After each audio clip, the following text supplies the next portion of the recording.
Aling Gemma? Ano yun? Pwede pong makailan ng sardinas. Sabi po kasi ni nanay eh. Ako hindi na pwede kayo mangutang dito.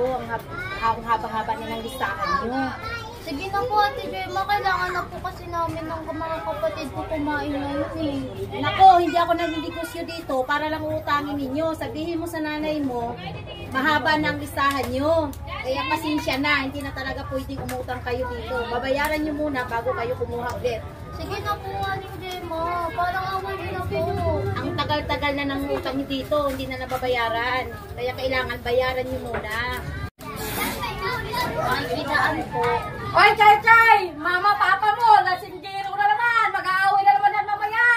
Sayang itong bata na to, sa pag-aaral, no? Pinabayaran ng mga magulang, hindi inintindi. Puro sugal, lasinggero. Sana, mag-asawa ka na. Wala rin may tutulong yung magulang mo sa'yo. Tapon! Mahalo po Inay. Yan pala akong minamalas eh, o ano? Duman ka ba doon kay Gemma? Opo, hindi na po tayo pinautang. Bakit daw? Haba-haba na daw po kasi ng listahan natin sa kanya ngayon eh. Grabe naman siya eh. Pag nagkakapera naman yung tatay mong batugan, binabayaran naman siya. Kala mo naman kung di siya bayaran. Huwag na kayo mamili doon ha. Tingnan mo yung mga kapatid mo doon. Wala kang makain ngayon. Bahala kayo dyan. Maghingi ka doon sa tatay mo. Pinantay mo. Tukan kita dyan eh. Mga peste kayo. Kaya ako minamala sa sugal eh.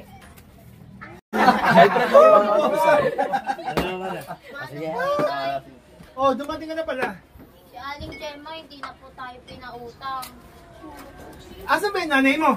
Nandun po, nagsusugal. Eh, bahala kayo dyan. Mag-up kayo makakain nyo. Ginom yung tao eh. Uy pare, may dalaga ka na pala. Oh, ikaw na. Chay, bumili ka nga ng yelo doon.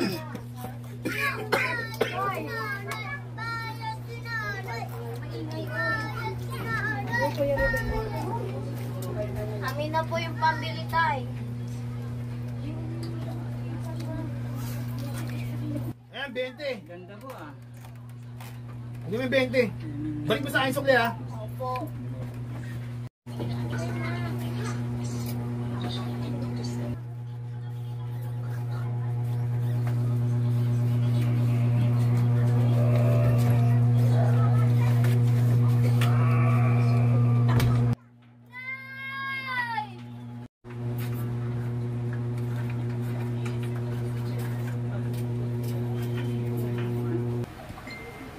Chay! Ano ba yan? Di ka ba papasok? Ha? Uy! Di ka ba papasok? Di ba may exam kayo ngayon?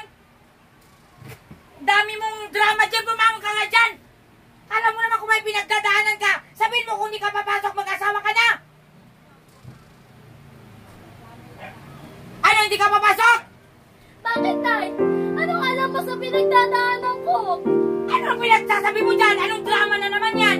Ako, Chay, wag mo akong pinag-ano ha? Eh, wag ko dyan sa batang yan! Alam mo naman kung anong nangyari sa'yo! Eh, wag ko kausapin mo yan! Kanina pa yung gaya ng oras na di ka papasok! Mag-asawa ka na! Pinagdadaanan ko lang mga dito. Ayan na papala nyo, wala kayong kwento mga magulang eh. Sige, magsasabi tayo sa mga polis. Tulungan kita. Ayan sir, dito siya nakatira sir. Rodel Ramos, lumabas ka dyan.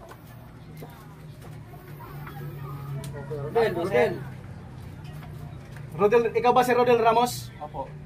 Ikaw ay inuhuli sa reklamong pananamantala at ito ang iyong karapatan.